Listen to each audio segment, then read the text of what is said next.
Hello, sysfailure here again, and welcome back to the survival series. We have a couple of things planned in today's episode. The main thing is actually getting all the mechanisms, that's the one, of the sorting system installed, and also the thing for putting it in. Initially I'd put some water down here. I was considering having like a waterfall that runs all the way down the bottom, and then we're going to some sort of system and then spit it up and maybe something, or maybe something in the middle like we discussed previously that sort of bounces it up through water streams and into the ceiling. I don't know, one of the two. I'll have a fiddle with them in a test well. Also, you may notice I've added a little bit of trim to this area now, so the ceiling here looks a little low, to be honest. Might extend out a little bit so it's not quite so low at this point. And giving us a little trim here with some of the red stained clay and some more lapis. As I said before, I had a bit more than I thought. And also I went and mined some more. There's plenty of lapis underground in this area, which is nice. And we got all this space for our mechanisms around the back here, which we have one already set up over here. Like so. And you can see these things are pretty compact, and those green lines are where the hopper system is going to run. They're just there at the moment because I don't know if I want the hopper system to run from left to right or right to left. Have to think about that. And that's our mushroom room up there, actually. So I'm going to get all the resources together, and then I think the best idea is to time-lapse all this being built. And then you will have to watch just how long it actually really takes. So let's hop over to that now.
Done.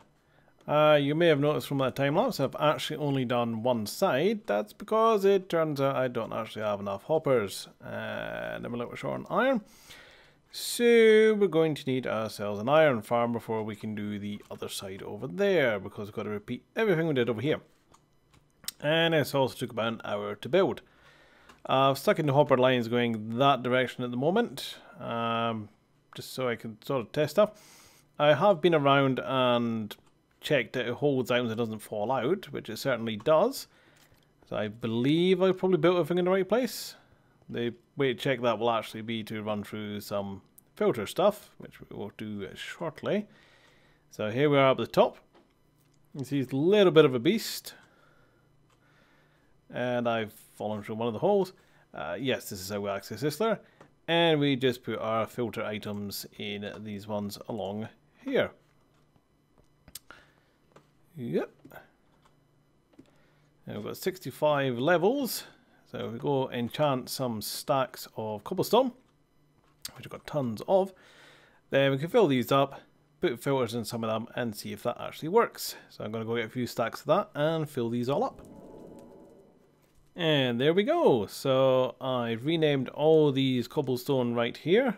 3 rows of them. So that's what, 9, 18, 27 stacks. That's probably more than enough for all the filters.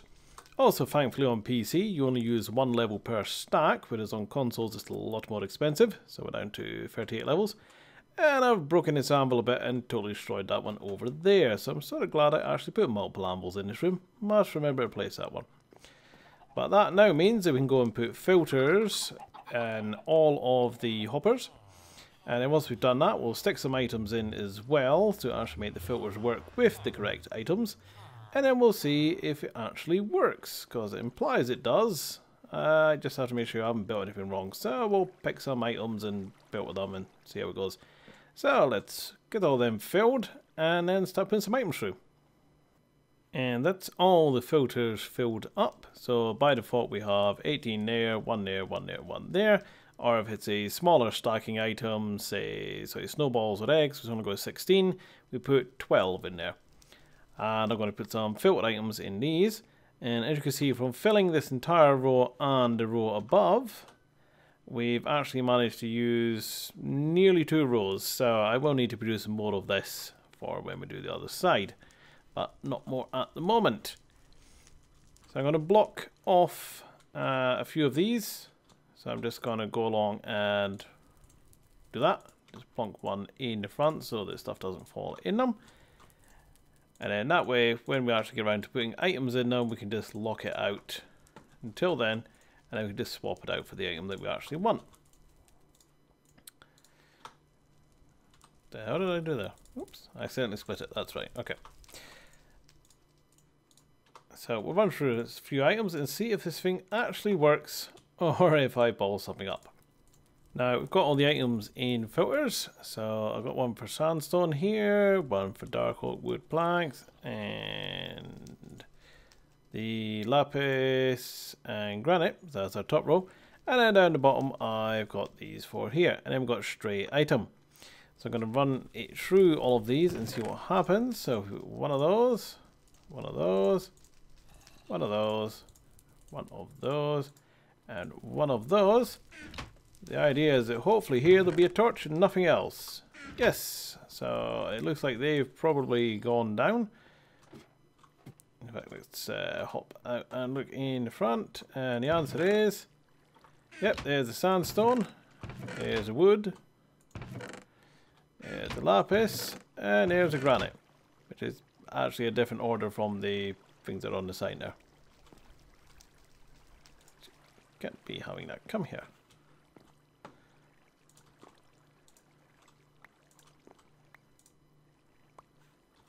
There we go. Let me just fix this sign.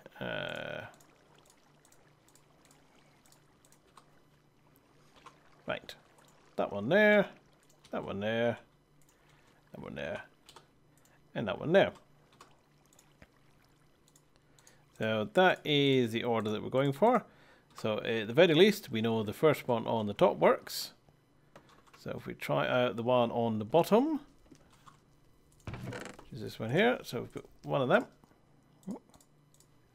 one of those, one of those, one of those, and finally one of those. And hopefully, if we get along with the chest on the end, we should have just a torch. Yes, excellent. So that one worked. And if we go around the front, yep. Excellent. So that entire module works properly. And hopefully if the rest have been wired up the same, they will all work just as well. But I will need to run items through a few of them just to make sure they do. Then we'll start deciding what we're going to put on these. And as mentioned a little earlier there, we are going to have to see about some sort of iron farm to get more hoppers for the other side. So I will probably look at that soon. And also the system for getting items into the system, as it were. So I'm going to run through and test the rest of these just to make sure that they're okay. And then I'll be right back. Filters successfully tested. And they're all working perfectly well. All going into the right ones along here. And we've got various little bits and pieces from when we were building that sort of arrived in them. But other than that, everything is going in the right places in all the rows. So we just have to decide what we want to put in the various chests. And then this side will be done. That's how we get done at some point. Yeah, so it's taking a few episodes to do that, but it is all nice and fully functioning. And one of the things I do particularly love about this design, if we just head up here, is how easy it is to get to the filters. So if I need to change them, I just hop into these ones, and if we just go down the hole, these ones here are the filters for the bottom row. So we can wander around inside here to our heart's content, doing whatever we need to do, and we don't have to rip parts of the system apart. I did have a little think though, all these are going in that direction, but if we've got all the items going up to the top, and say that the run along the top row, then they might actually turn around and run along the bottom row. I don't know. I suppose I've got to go top row the other side, then turn around and then go back.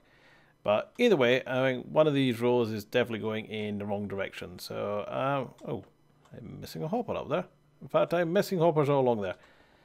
Right, well I should have hoppers in these gaps. I've obviously removed all the chests from testing and forgot to put any hoppers in.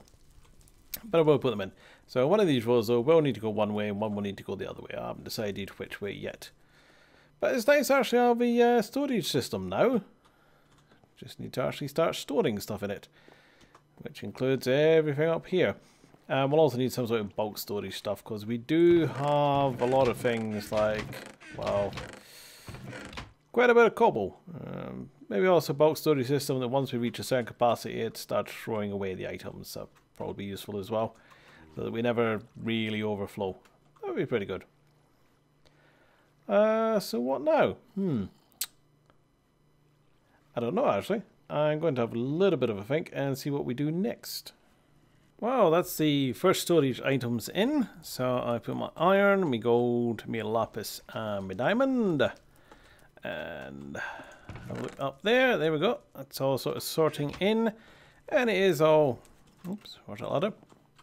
It's all flowing in nicely into these little chests. There we go. Now, we haven't got enough time in this episode to get around to building the rest of the... well, the iron farm so we can build the rest of this. So it's just not happening. So, I think I'll probably discuss some of the upcoming things that we need to do.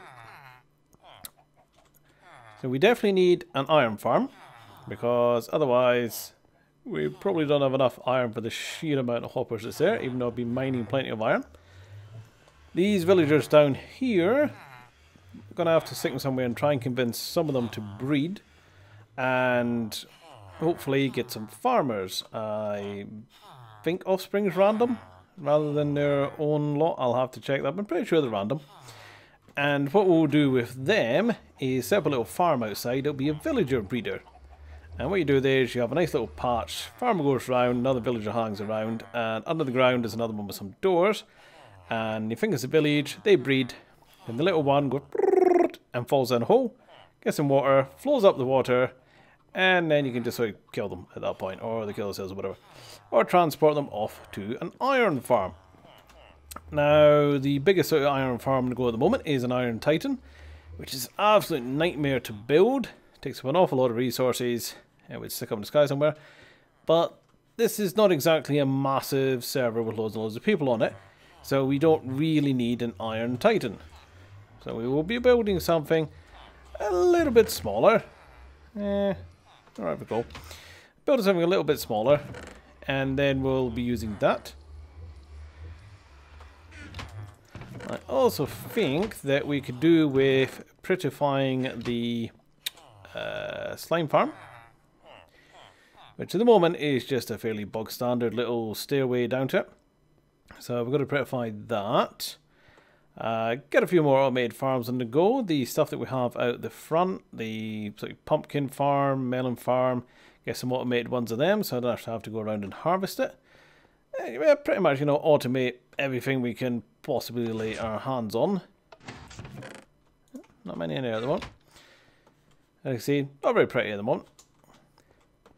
Also, we're going to start working on some of the suggestions that I got in very, very early episodes. and I'm sure some people probably thought by now I'm never actually going to build any of those suggestions. Well, we are going to start working on those, and we are going to get the first one out of the way first, which was the giant pink penis, because we do have a lot of pink wool. And we're going to go ahead and lock it away in its own little place, never to be seen again. Any more suggestions for penises after this? They're not going to get built. But this is just showpiece, because every server has to have a giant pink penis somewhere. Just a rule of servers, really. If you think your server doesn't have one, it's because you haven't found it yet. So that's what we're going to do. We also have to go and take on the, what's it called, the Ocean Temple. And we're reasonably well kitted out for the Ocean Temple now, so we could take them on. We have a Depth Strider, very useful. Aqua Affinity, and I don't know, projectile projection protects against the I forgot the name, you know. Guardians, yes. I don't know if it protects against projectile one. Either way, we should still be reasonably safe. And if we could take that out, we can seal the area off and see about building that as a farm as well, because I do want some sea lanterns. And the glowstone's okay, does the job, but considering the very first texture pack I ever made was for retexturing glowstone into a rather more tasteful blue, and now sea lanterns are sort of similar-ish blue, then I definitely want some sea lanterns. It's as simple as that. And yeah, really got to get this into storage. There's far too much wool here. But that is going to be the upcoming plans. If I get enough iron before next episode, which is not too likely, I will start building all this up as much as I can. I can probably build some of it, because I do still have a reasonable amount of iron. How much do I have, actually? Let's go have a look. Actually, yeah, about a single chest worth there still. Yeah, it looks like we've got a little bit more than a single chest worth of iron. So we can get a reasonable amount of hoppers out there. But I honestly don't think we're going to get this many hoppers out of it, because that's just crazy. But we'll see, we'll see. That's pretty much what we're going to be doing. So I'm just probably going to be hopping around aimlessly for the rest of the episode. So shall I end the episode there? Ah, yes, I forgot. Sorting system, because it's all fine and well going there throwing in the box, but we still need some sorter. So I may put it down there, I may put it in here. I'm going to have a think. As mentioned, I did consider putting in, like, say, maybe chests there, and it gets spat out. Flows all the way down the river, just for the sheer hell of it. And then into something going up there. Possibly a dropper tower or something. I do have a design for dropper tower that I came up with absolutely donkeys ago, and I have not seen a faster, or quieter actually, dropper tower since, especially at that speed. So we may well be putting that in. It actually is a double feeder. I don't know if you've ever seen a double feeder dropper tower, but the speed you can run a dropper tower at can actually be fed by 2 hoppers. So if you have a double chest, 2 hopper lines running out of it into the bottom dropper, then woof, double speed. Pretty damn useful. So I'm going to leave it there for this episode. If you do have any suggestions or queries, or wonder why on earth that water is seen through certain parts like that, or like that, which to be honest, the bit I can see changes depending on when I'm playing, I don't understand. Any questions, or if you know why it does that, please tell me why it does that. It's really bizarre. Maybe it's a bug in the current GeForce drivers, I don't know. I'm about 2 versions behind. But do let me know in the comments below. And if you think this is all crap, well, let me know that as well. And if you think I shouldn't build a giant pink penis, well, it's gonna happen anyway. So feel free to fast forward through that episode. Or at least that part of it. Watch the rest of the episode. We do interesting stuff. And I will leave it there. So I will see you next time. Thanks for watching, and bye-bye. Oh, God. Oh. Oh. Oh, my.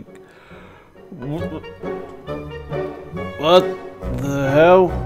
Oh, Jesus.